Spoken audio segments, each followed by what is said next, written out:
Lahat tayo ay nagmamahal. Pero paano kung minsan ay iwanan ka ng taong mahal mo sa oras na kailangan mo siya? Handa ka pa rin ba siyang tanggapin kung bigla na lang siyang muling bumalik? What's up guys? Sabay-sabay nating pakinggan ang kwento ng buhay ng babaeng si Shai.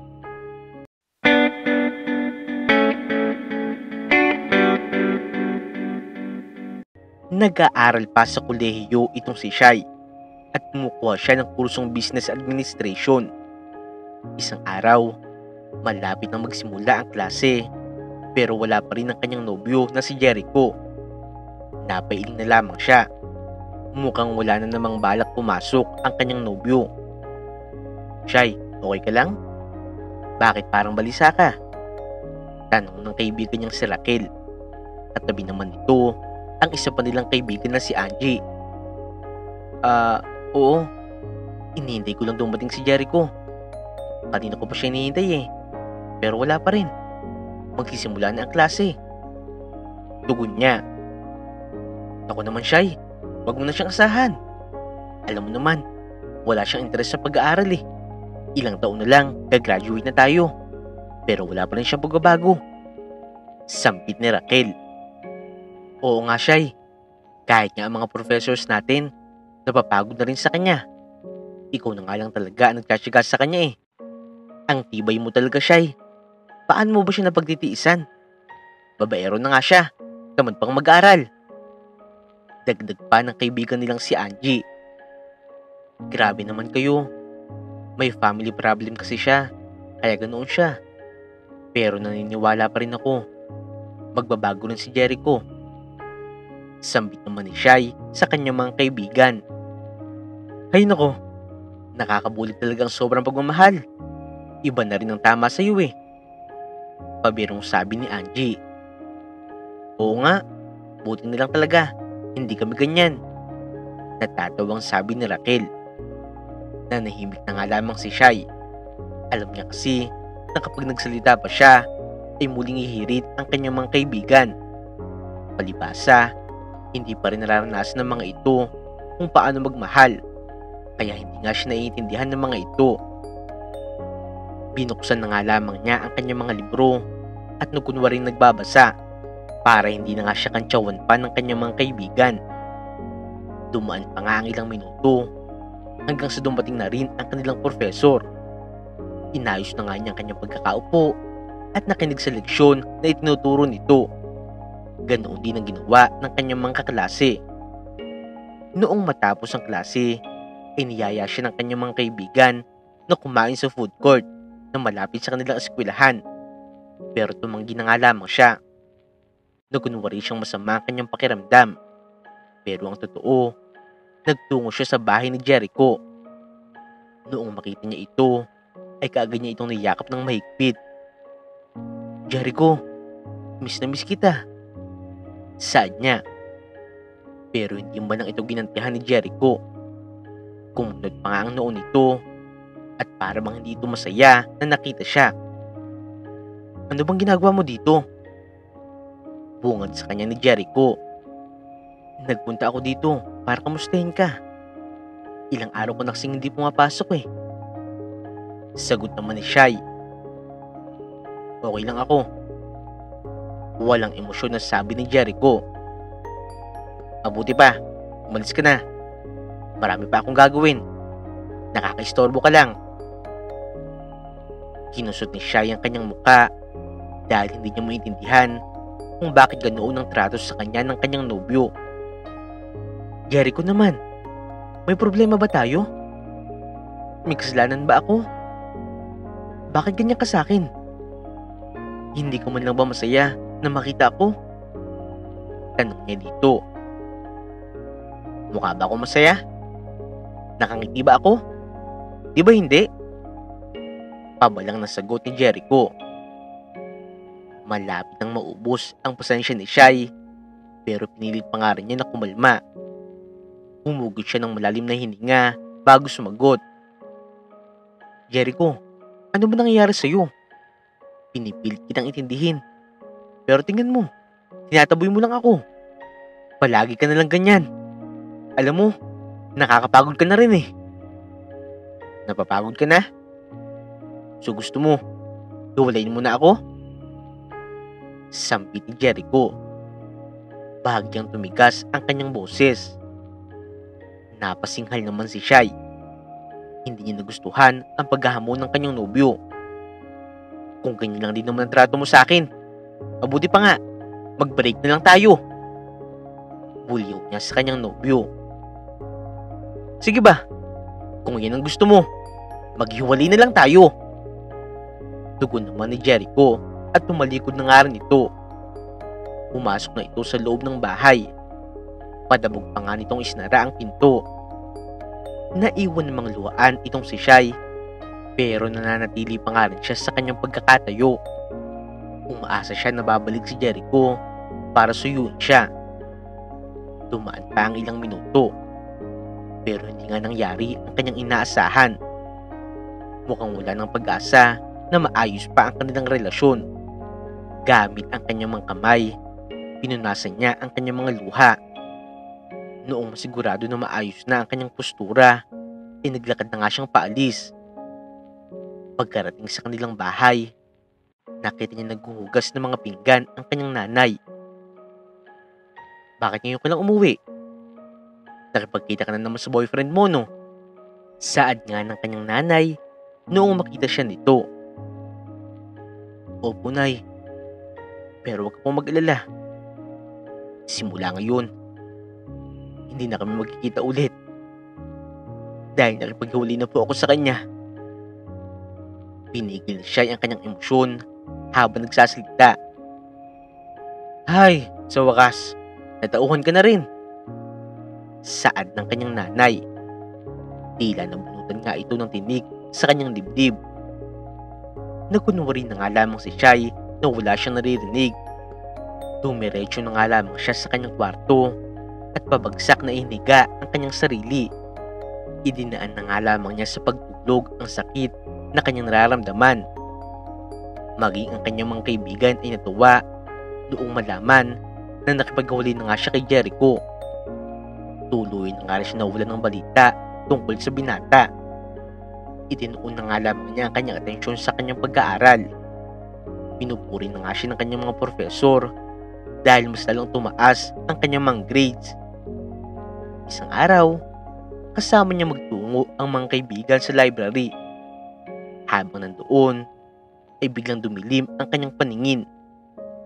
Hinilot niya ang kanyang sentido, pero mas lalo pa nga siyang nahilo. O Shai, ayos ko lang ba? Pagkaalala ni Raquel. Nahilo ako. Sagot niya. Ano ba nangyayari sa'yo? Gusto mo, pumunta tayo sa klinik? Si Angie naman ang nagsalita. Hindi na. Pupunta lang ako sa CR. Saad niya. Sasamahan ka na namin. Mahirap na. Baka doon ka pa maulan ng malay. Sabi ni Angie. Hinawakan nito ang kamay niya at tinulungan nga siyang tumayo.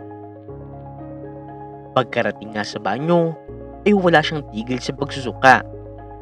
Parang mayroong gumagalaw sa kanyang puson. Hindi niyo maintindihan kung ano ang nangyayari sa kanyang katawan. Patuloy na nakaramdam si Shai ng kakaiba sa kanyang katawan. Hanggang sa napansin na nga rin ito ng kanyang nanay. Nag-alala nga ito para sa kanya, kaya sinamahan nga siya nito sa ospital. Doktora, kamusta po ang anak ko? Mayroon po ba siyang sakit? Bakit po ganoon siya? Suka po siya ng suka, tsaka madalas siyang mahilo. Tanong ng kanyang nanay. Nakaupo naman sa kama si Shai at kakatapos nga lamang siya i-check up ng doktor. Huwag po mag-alala. Wala pong sakit ang anak mo. Normal lang po yun. Sagot ng doktor. Hay, salamat naman sa Diyos. Pero teka lang po. Halos 2 months na po siyang buntis. Alam niyo po ba yun? Pahabol namang sabi ng doktor. Natulala ang nanay ni Shai sa kanyang narinig. Maging si Shai ay nagulat talaga dito. Yun pala ang dahilan Kaya ilang buwan na nga rin siyang hindi nagkakaroon ng buwan ng dalaw. Akala naman niya ay normal lamang iyon dahil irregular siya. Batid niya na pinandidilatan siya ng mata ng kanyang nanay. Hindi niya magawang iangat ang kanyang ulo dahil nahihiya siya dito. Pagka-uwi sa kanilang bahay, ay agad nga siyang sinermonan nito. Kagaya na rin ang kanyang inaasahan. Ano, Shay? Paano na? Paano na ang kinabukasan mo? Magpapabuntis ka na nga lang. So walang kwentang lalaki pa. Bulyaw nito. Diba? Palagi kong sinasabi sa'yo na huwag mo akong gagyahin. Lahat ng pangaral at pag-aalaga, ginawa ko sa'yo. Yun pala, mabubuntis ka rin ng maaga at magiging single mother. Hindi mo alam, Shay, pero sobrang hirap ng pagdadaanan mo. Namuon na nga rin ang luha sa mga mata ni Shay. Nay, sorry po. Hindi ko naman po kasi akalain na mangyayari to. Pero pangako po, hindi pa rin po masisira ang kinabukasan ko. Magtatapos pa rin po ako ng pag-aaral. Babawi pa rin po ako sa'yo. Humahagulhol na sabi niya. Paano mo gagawin yun? Kung ngayon, magiging nanay ka na. Napakabata mo pa. Galit na sabi ng kanyang nanay. Hindi ko po alam. Pero sisiguraduhin ko pa rin po. Matutupad ko pa rin ang mga pangarap ko. Gagawin ko po yun. Giit ni Shay. Bahala ka. Basta, huwag mong asahan na susuportahan ko ang anak mo. Hindi ko na nga alam kung paano pagkakasya ng kinikita ko sa inyong magkakapatid. Tapos ngayon, ganyan pa ang ginawa mo? Mariing sabi ng kanyang nanay. Hindi nito kayang makita siya, kaya nagtungo na nga lamang ito sa kusina. Habang nakaupo sa sofa, ay dinig ni Shay ang kalampagan ng mga kaldero at kubyertos. Napasabunot na nga lamang siya sa kanyang sarili. Alam niyang sobrang dismayado sa kanya ang kanyang nanay. Hindi niya alam kung paano pa nga mapapawi ang galit nito. Kailangan niya ng katuwang sa buhay, kaya naglakas loob nga siya na pumunta sa bahay nila Jericho. Pero noong makarating, nakakandado na nga ang pinto nito at parang wala nang tao doon. Nagtanong-tanong siya hanggang sa nakausap nga niya ang isa sa mga kapitbahay nila Jericho na si Aling Belen. Naku iha, wala nang nakatira dyan. Hindi mo ba alam? Umalis na ang buong pamilya nila Jericho. Hindi nga nila sinabi kung saan sila lilipat. Sambit ng ali. Nanlumo talaga si Shay sa kanyang narinig. Sinubukan niyang tawagan si Jericho, pero hindi na nga ito sumasagot pa. Hindi na nga rin niya mahanap ang mga social media account nito. Tila bumagsak ang mga balikat ni Shay. Mag-is na nga lamang niyang sasaluhin ang responsibilidad na parehas nilang binuo. Mahirap, pero kailangan niyang tatagan ang kanyang loob. Muli na nga lamang siya nag-focus sa kanyang pag-aaral. Kagaya ng kanyang inaasahan, nakatanggap siya ng samut-saring panghusga. Masakit, pero binaliwala na nga lamang niya ang mga yun. Nandiyan naman ang kanyang mga kaibigan para palakasin ang kanyang loob at alalayan siya. Unti-unti na nga rin siya napatawad ng kanyang nanay at inalagaan din naman siya nito. Lumipas pa nga ang mga buwan hanggang sa nagsilang na nga si Shay ng sanggol na babae. Pinangalanan nga niya itong Sheena. Ang cute naman ng baby ko. Kamukhang kamukha siya ni Jericho.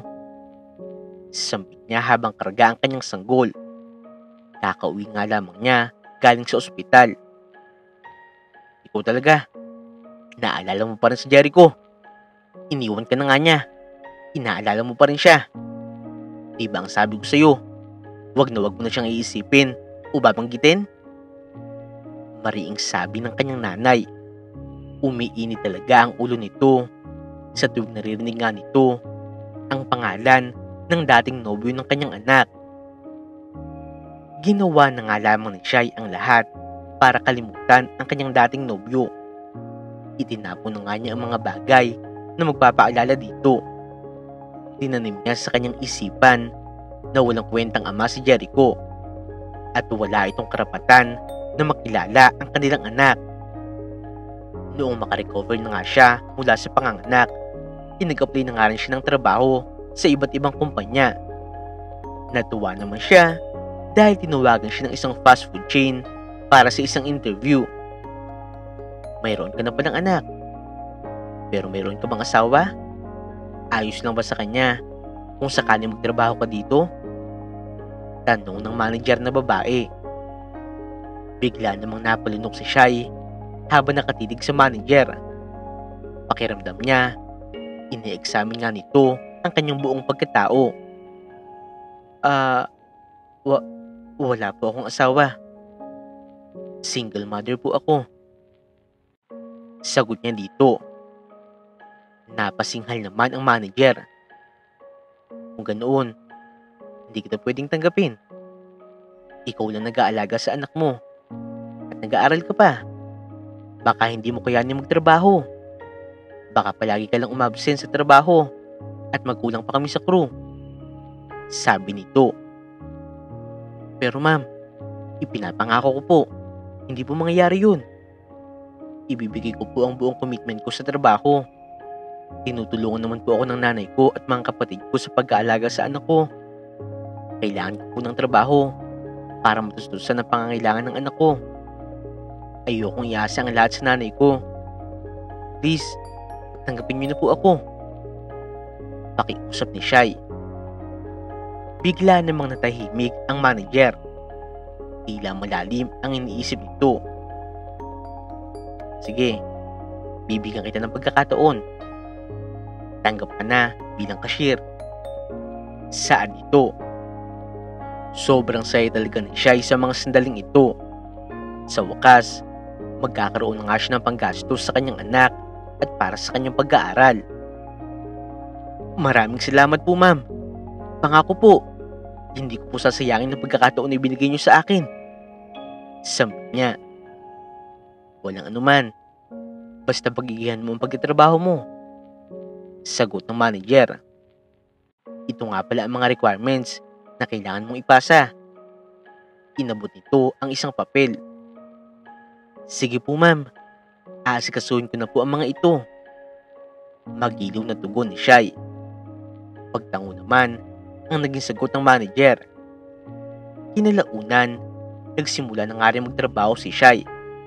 Mabait naman ang kanyang mga kasamahan. Kailangan nga lamang niyang tiisin ang mga masusungit na customers. Kahit binubuliwan at dinuduro nga siya ng mga ito, kailangan pa nga rin niyang umiti at gumalang sa mga ito. Halos hindi na nga rin siya maganda o gaga dahil sa dami ng kanyang mga iniisip. Hindi na nga niya alam kung paano hahatiin ang kanyang katawan. Maaga siyang gumigising para pumasok sa trabaho.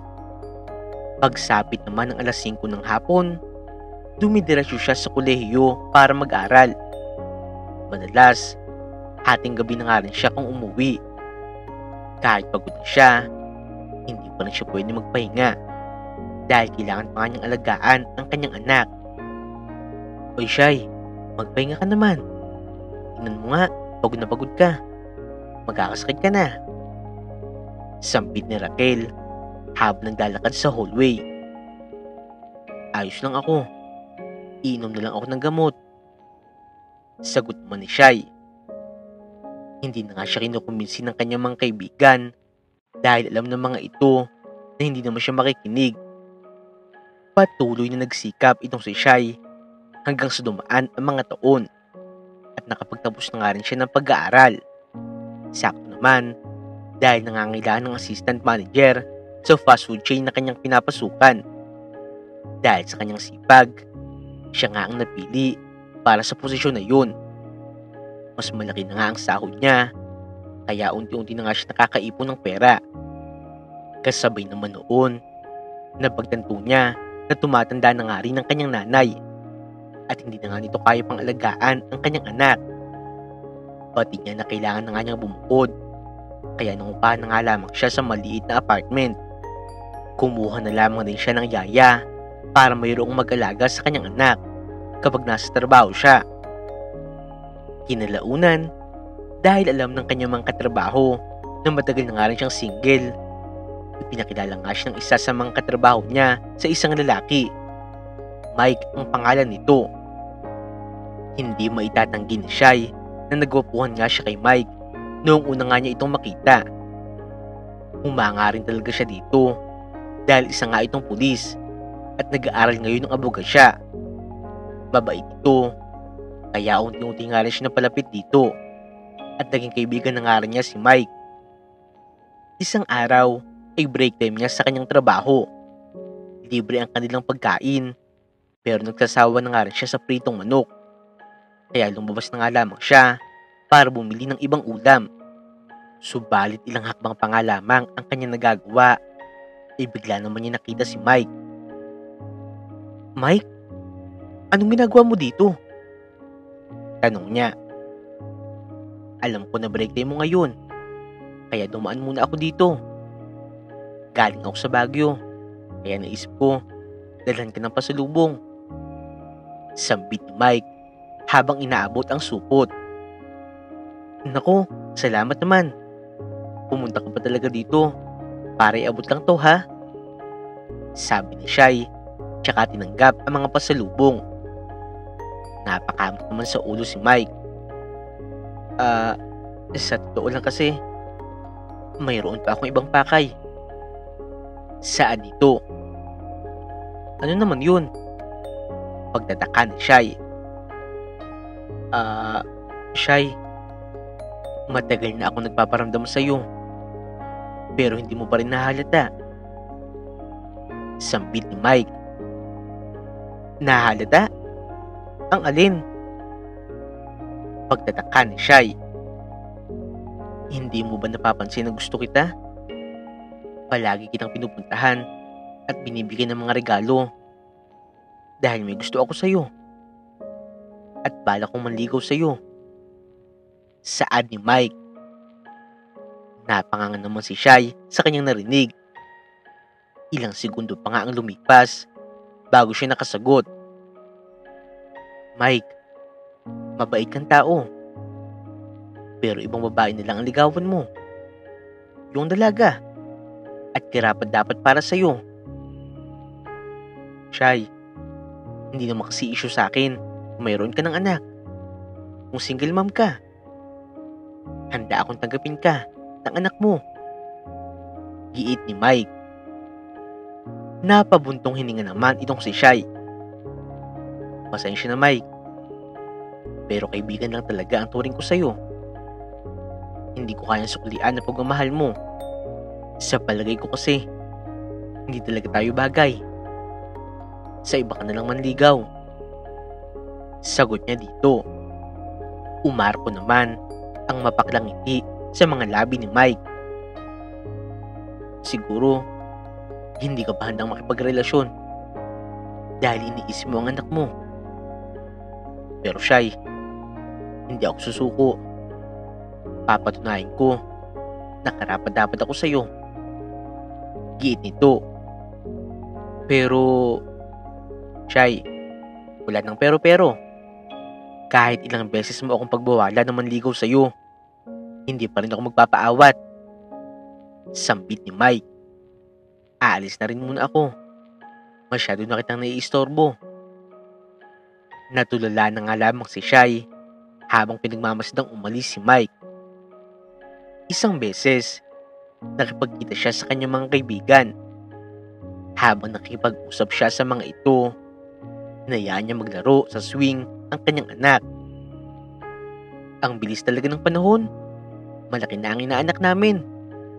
Mukhang kailangan na niya ng daddy." Pabirong hirit ni Angie. "Oo nga, Shai. Di ba mayroong nanliligaw sa'yo? Mike ang pangalan niya, di ba? Bakit hindi mo siya bigyan ng chance?"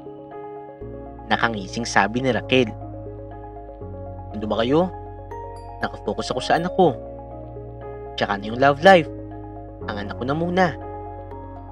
Sagot naman ni Shai sa kanyang mga kaibigan. "Talaga? Baka naman kasi hanggang ngayon, hinihintay mo pa rin bumalik si Jericho? Pang-uuyam nitong si Angie. Tila mayroong bumara sa lalamunan ni Shai doong marinig ang pangalan ng kanyang dating nobyo. Aminado kasi siya sa kanyang sarili na hanggang ngayon napapaisip pa nga rin siya kung nasaan na nga ba ang kanyang dating nobyo. Pero paano nga ba niya hanapin ang tao na ayaw namang magpahanap? Hoy, wala na akong paki sa kanya, no? Hindi naman siya parte ng buhay namin mag-ina. Kahit konting sustento, wala kaming natanggap mula sa kanya. Hindi nga niya alam na mayroon siyang anak eh. Saan niya? Ganyan nga. Tama yan, Shai. Kalimutan mo na lang siya. Sa iba mo na lang ibaling ang atensyon mo. Sampit ni Angie. Oo. Matipid na tugon ni Shai. Maya-maya pa nga ay lumapit sa kanya si Sheena. Mami, gusto ko po ng ice cream. Saan ito? Habang tinuturo ang mamang sorbetero. Sige anak, bibili tayo. Magilong na tugon ni Shai. Inakay niya ang kanyang anak papalapit sa sorbetero. Isang gabi naman, napilitan nga si Shai na mag-undertime sa trabaho. Nag-text nga kasi sa kanya ang yaya ni Sheena. Tumaas daw ang lagnat ng kanyang anak at sinugod nga ito sa ospital. Kanina pa nga siya nag-aabang ng mga sasakyan pero wala pa rin tumitigil.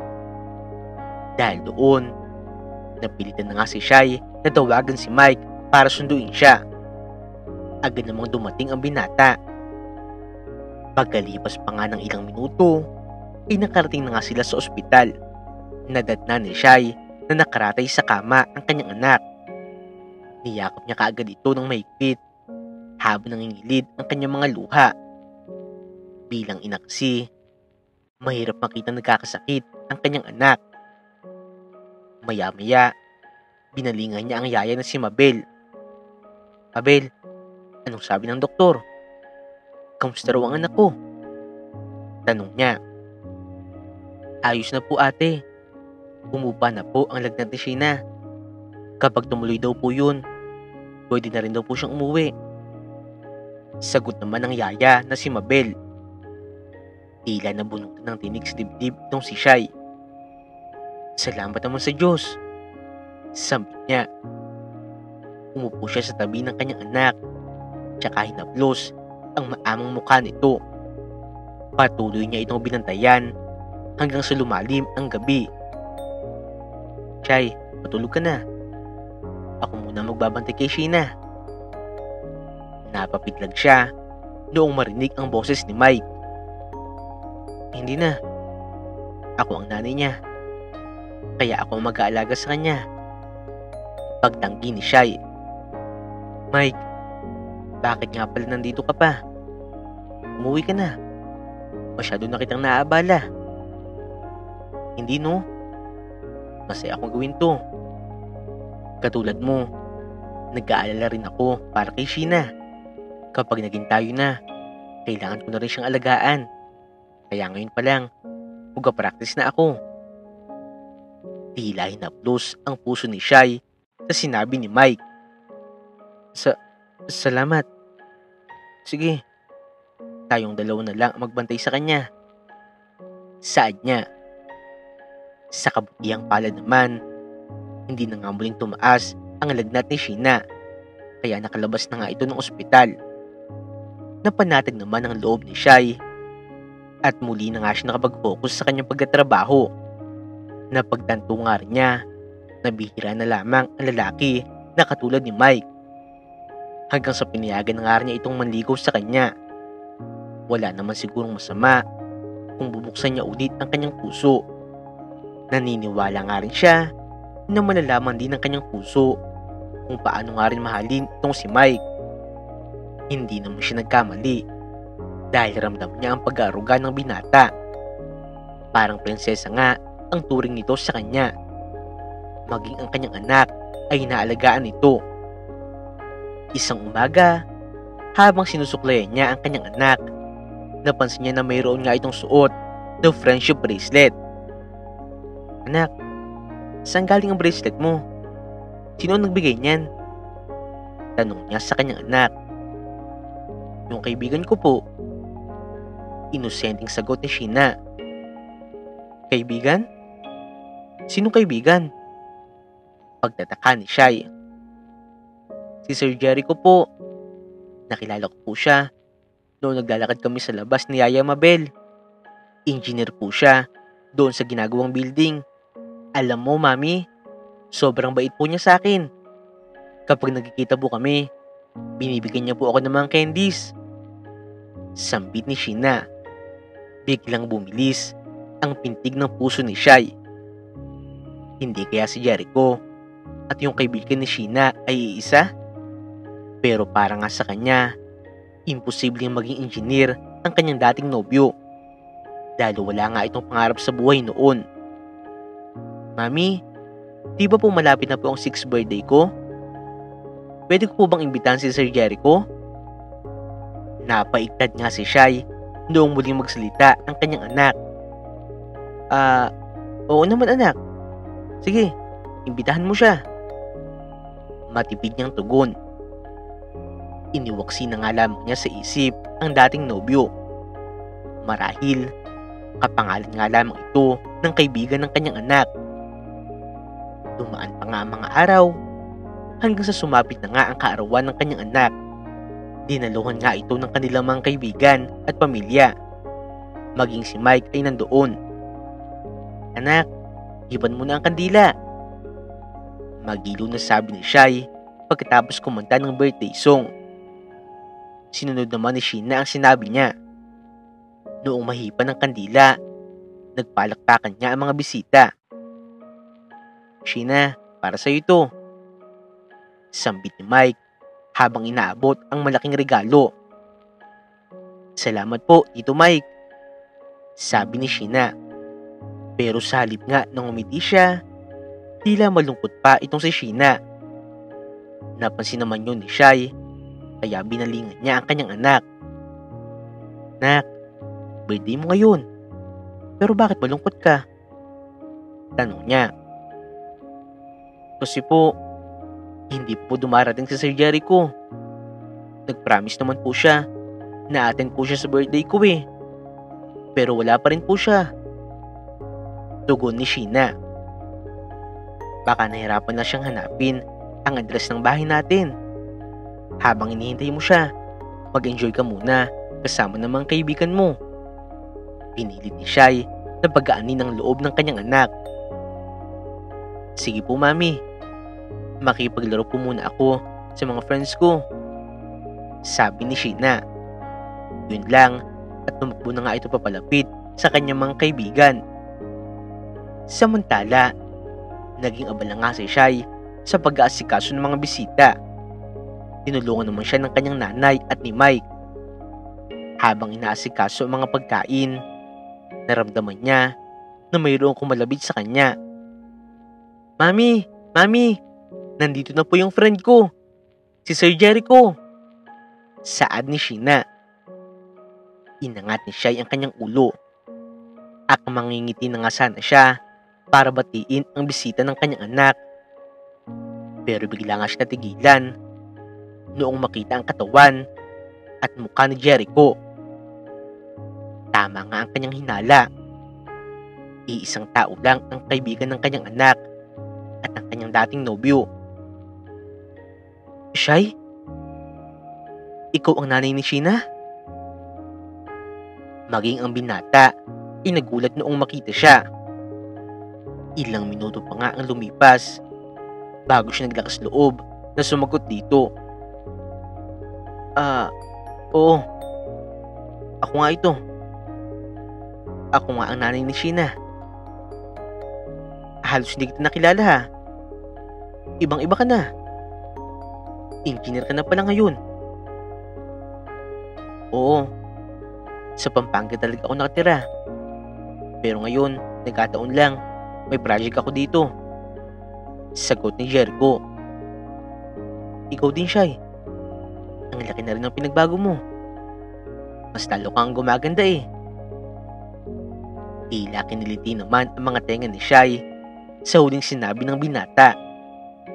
Pero pilit pa nga rin niyang inalis ang kilig na namumuo sa kanyang dibdib. Teka lang po mami ha, kilala mo po si Sir Jericho? Ikaw din po Sir Jericho, kilala mo po ang mami ko? Napapitlag naman si Shai noong magsalita ang kanyang anak. Oo, dati ko siyang kaibigan. Yun na nga lamang ang nasabi ni Shai. Wow, ang galing naman po mami. Magkaibigan na rin po pala kayo dati. Ang saya naman. Saad ni Sheena. Ipinalakpak pa nga nito ang kanyang mga kamay. Hindi ko alam Shai. May anak ka na pala. Yung kasama mo kanina. Siya ba ang mister mo? Tanong ni Jericho. Si Mike ba yung tinutukoy mo?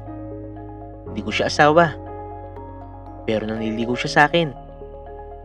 Sambit ni Shai. Kumunot naman ang noo ni Jericho.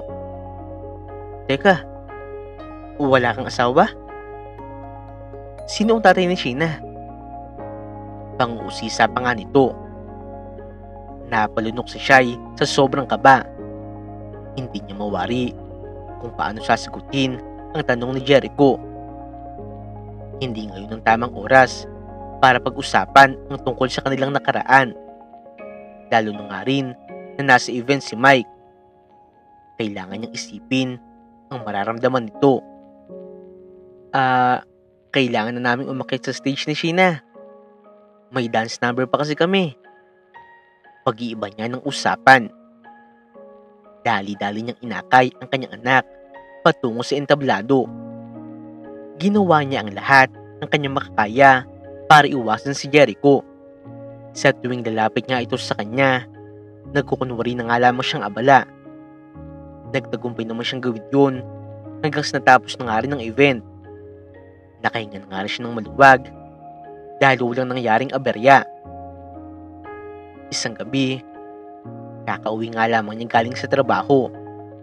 Akmang bubuksan na nga niya ang gate noong maramdaman na mayroong tao sa kanyang likuran. Naisip niya na baka masamang loob ito, kaya hinanda na nga rin niya ang pepper spray. Pero noong lumingon na nga siya, nakita niya ang kanyang dating nobyo. Jericho? Anong ginagawa mo dito? Tanong niya. Shai, hindi mo pa kasi sinasagot yung tanong ko noong nakaraang araw. Sabihin mo, sino ba talaga ang tatay ni Sheena? Bakit kahawig ko siya? At kung tutuusin, nabuo siya noong tayo pa. Mariing sabi ni Jericho. Napasingkal itong si Shai. Well, hindi ko ito pwedeng itago sa'yo. Kaya aminin ko na. Oo, tama ang iniisip mo. Ikaw ang tatay ni Sheena. Hindi ko rin alam na buntis pala ako noong naghiwalay tayo dati. Sambit niya. Bigla namang napangiti itong si Jericho. Sabi ko na nga ba kaya pala sobrang gaan ang loob ko sa kanya. Anak ko pala siya. Totoo pala yung lukso ng dugo. Sayang, ngayon ko lang ito nalaman. Hindi ko alam na may anak pala ako. Ang dami kong pagkukulang sa kanya. Ano ba kasi nangyari sa'yo? Lagi kitang tinatawagan noon, pero hindi ka sumasagot. Sambit ni Sheena. Sorry, Shai. Ang dami kasi nangyari sa pamilya namin. Naghiwalay ang parents ko. Nag-asawa ng bago si Papa. Si Mama naman, nag-abroad siya. Kinuha kami magkakapatid ng tiyahin namin at dinala kami sa malayong lugar. Pakiramdam ko noon, walang nakakaintindi sa akin. Kaya gusto kong mapag-isa. Nagbago ako ng number noon at nag-deactivate ng lahat ng social media account ko. Saan ni Jericho? Nangilid na nga rin ang luha sa kanyang mga mata. Pero Shai, nandito na ako ngayon. Please, buuin ulit natin ang pamilya natin. Pangako, hayaan mo lang ako. Babawi ako sa iyo at sa anak natin. Nagsalubong naman ang mga kilay ni Shai. Nagpapatawa ka ba? Kung makaasta ka ngayon, parang hindi ka nawala ng maraming taon. Nakalimutan mo na ba kung paano mo ako tinataboy noon? Pagkainis na sagot ni Shai kay Jericho. Sorry Shai, sorry talaga. Sabihin mo sa akin kung anong kailangan kong gawin para mapatawad mo lang ako. Gusto mo ba lumuhod pa ako sa harapan mo ngayon? Sambit ni Jericho. Tama na Jericho, wala ka na magagawa dahil nasa buhay ko na si Mike. Matagal na rin siya naniligaw sa akin. Napakabait niya. Siya rin ang nagpakaama habang wala ka. Giit ni Shai. Matagal mo na rin pala siyang manliligaw. Bakit hanggang ngayon hindi mo pa rin siya sinasagot? Ibig ba sabihin nun hindi mo siya gusto? Shai, baka naman may pag-asa pa ako sa'yo. Nagbago na ako. Promise, babawi ako sa'yo. Lalong kumunot ang noo ni Shai. Bigla dumaan ang malakas na hangin dahil sa sobrang kumpiyansa ni Jericho. Anong akala mo? Hanggang ngayon, patay na patay pa rin ako sa'yo? Inis na sabi niya. Bakit? Hindi ba? Yan nga nakikita ko sa mga mata mo eh. Saad ni Jericho. Napalunok naman si Shai noong malanghap ang napakabangong hininga ng binata. Magsasalita pa nga sana siya, pero nagulat na nga lamang siya noong maramdaman niya ang pagdampi ng mga labi nito sa kanya. Tila nabuhay ang kakaibang kuryente sa kanyang kalamnan. Hanggang sa hindi na nga rin niya naramdaman ang kanyang sarili na napayakap na nga rin siya kay Jericho. Mami, bakit mo po kinikis yung friend ko? Parehas natigilan sila Shai at Jericho noong marinig ang boses ni Sheena.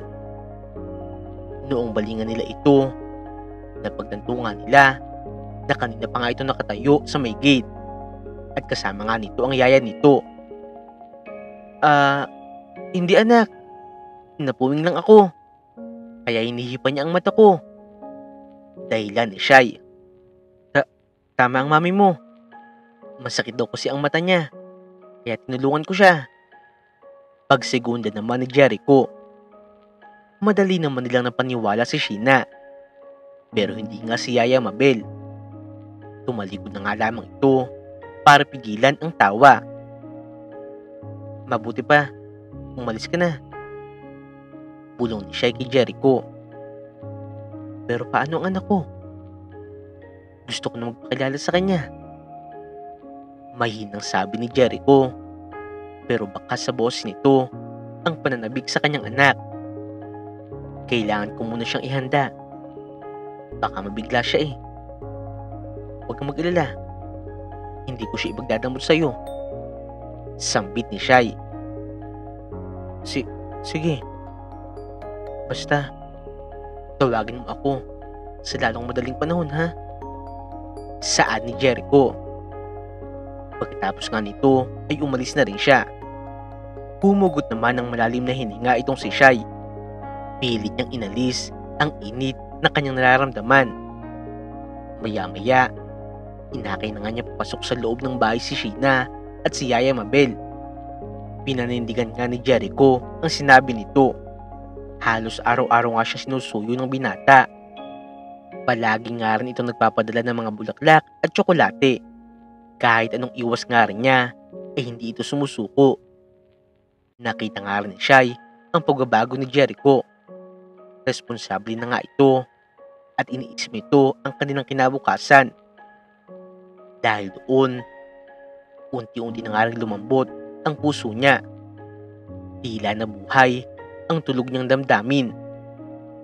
Pero paano na nga ba si Mike? Hindi niya alam kung paano nga niya aminin ang totoo kay Mike. Kaya palagi na nga lamang niya itong iniiwasan. Litong-lito na nga ang kanyang puso. Sino nga ba ang kanyang dapat piliin?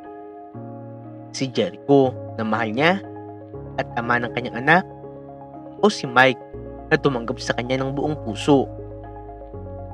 Isang beses, habang nakahiga sa kama, walang tigil sa pagtulog ang kanyang cellphone. Si Mike ang tumatawag. Ilang saglit pa nga ang lumipas bago niyang sinagot ang tawag nito. Hello Mike. Saad niya. Hello Shai. Nag-aalala na ako sa'yo. Bakit hindi ka nagpaparamdam sa akin? Sambit ni Mike mula sa kabilang linya. Okay lang ako. Sobrang busy lang ako. Kaya ngayon ko lang nasagot ang tawag mo. Sambit ni Shai. Bakit parang pakiramdam ko iniiwasan mo ako? Shai, may problema ka ba? Tanong ni Mike. Tila bumigat ang loob ni Shai. Ayaw niyang saktan si Mike, pero hindi na nga rin niya kaya na magsinungaling pa. Mike, sorry. Pero may kailangan akong aminin sa'yo. Bumalik na si Jericho. Yung tatay ni Sheena.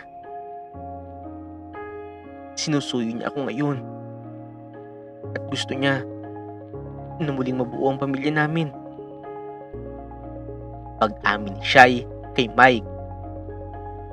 Mula sa kabilang linya ay maririnig ang pagbuntong hininga ni Mike.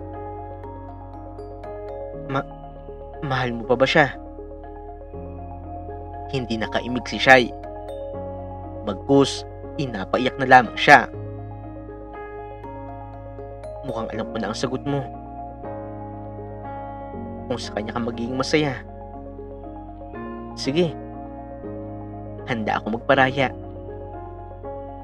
Basta, huwag ka na niyang iiwan ulit. Saad ni Mike. Mike, I'm sorry. Yun na nga lamang ang kanyang nasabi. Wala kang dapat ihingi ng tawad sa akin. Maikli lang ang buhay natin. Kaya tama yung ginagawa mo. Piliin mong maging masaya sa piling ng taong mahal mo. Sambit ni Mike. Nanginginig pa nga ang boses nito. Halatang pinipigil nito ang pag-iyak. Ibababa ko na ito. Marami pa akong gagawin. Pagkatapos niya magsalita, ipinatay na nga nito ang tawag. Napagtanto rin ni Shai sa kanyang sarili na may punto si Mike. Kaya hindi na nga siya nag-aksaya pa ng panahon. Hindi na nga niya naisipang magbihis. Kumari pa siya ng takbo palabas ng bahay. Pagkabukas niya ng pinto, napahinto nga rin siya noong makita na nasa labas si Jericho. Pumasok na ako. Bukas kasi yung gate eh. Para sa'yo nga pala. Saad ni Jericho at iniabot ang mga bulaklak. Hindi naman pinansin ni Shai ang bulaklak na ibinigay ni Jericho. Bagkus, niyakap niya ito ng mahigpit. Jericho, I'm sorry kung naguluhan ang isip ko. Hinailangan ko lang ng panahon para makapagdesisyon ng tama. Pero na-realize ko, ikaw pa rin ang laman ng puso ko. At ayoko nang mapalayo sa'yo. Sambit niya. Kung ganoon siya'y, pumapayag ka na magkabalikan tayo? Magiliw na tanong ni Jericho. Oo Jericho. Kahit maraming taon na ang lumipas, ikaw pa rin talaga ang mahal ko. Tugon ni Shai. na mahal din kita, Shy. Aaminin ko, nagkaroon din ako noon ng ibang mga girlfriend. Pero ikaw pa rin talaga ang mahal ko. Hindi nila mapapantayan ang pagmamahal ko sa'yo, sabi ni Jericho. Maya-maya pa nga rin, ay napansin nila na dumating si Sheena. Kakauwi nga lamang nito mula sa eskwelahan at kasama nga nito si Yaya Mabel. Mami, bakit mo naman po niyayakap si Sir Jericho? May masakit po ba ulit sa'yo? Tanong ni Sheena. Marahang kumawala si Shy sa mga bisig ni Jericho tsaka binalingan ng anak. Walang masakit sa akin, anak. Okay lang ako, sambit niya. Gamit ng mga kamay, sinuklay niya ang buhok ng anak. Siya nga pala, hindi na Sir Jericho ang itatawag mo sa kanya. Kung hindi Daddy. Dahil Sheena, siya talaga ang tunay mong daddy. Nanlaki talaga ang mga mata ni Sheena. Talaga po ba, Mami? Hindi ka po nagjo-joke? Hindi, anak. Mahabang kwento. Pero siya talaga ang daddy mo. Nagkabalikan na rin kami. At simula ngayon, magkasama-sama na tayo. Titira na tayo sa isang bahay. Saad ni Shy. Maya-maya, lumapit si Jericho at binalingan si Sheena. Anak, sorry talaga kung ngayon lang tayo nagkita. Pero babawi ako. Promise, hindi na tayo magkakahiwalay. Sana, anak, tanggapin mo rin ako bilang daddy mo, sambit ni Jericho. Opo, Daddy. Matagal ko na po talagang gusto na magkaroon ng daddy. I love you po, sambit ni Sheena. Wala nga rin pag-aalinlangan na niyakap nito si Jericho. Naluha naman ang lalaki dahil sa sobrang tuwa. Hindi ito makapaniwala na makakasama na nga nito ang anak. Napangiti na nga lamang din si Shy habang pinagmamasdan ang kanyang mag-ama. Maging siya, inakisali na nga rin sa yakapan ng dalawa. Agad na nalaman ng kanyang pamilya at mga kaibigan na nakipagbalikan na nga siya kay Jericho. Noong una ay nagulat ang mga ito. Pero wala na nga rin silang nagawa kung hindi suportahan ang kanilang relasyon. Patuloy na naging maayos ang relasyon nilang dalawa. Hindi nagtagal, napagpasyahan na nga rin nila na magpakasal. Sumama silang mag-ina sa napakagandang bahay ni Jericho at doon na nga sila masayang nanirahan. Kinalaunan, ibinalita ng mga kaibigan niya na nagkaroon na nga rin daw ng asawa si Mike. Wala na nga siyang kontak dito. Pero masaya na nga rin siya para kay Mike dahil nahanap na nga nito ang babae na nakatadhana para dito. Dito na nga po nagtatapos ang kwento ng babaeng si Shy. Sa kwentong ito ay pinapaalam, iba-iba man tayo ng mga pinapasan na problema sa bawat araw. Ang mahalaga pa rin ay mayroon tayong kasangga. Ang pagpapatawad ay hindi pinipilit. Pusa natin itong mararamdaman kung sa tingin natin ay yun na rin ang oras para sa ating kapatawaran. Huwag niyo pong kakalimutan na i-like at i-subscribe ang ating channel, Untold Stories TV.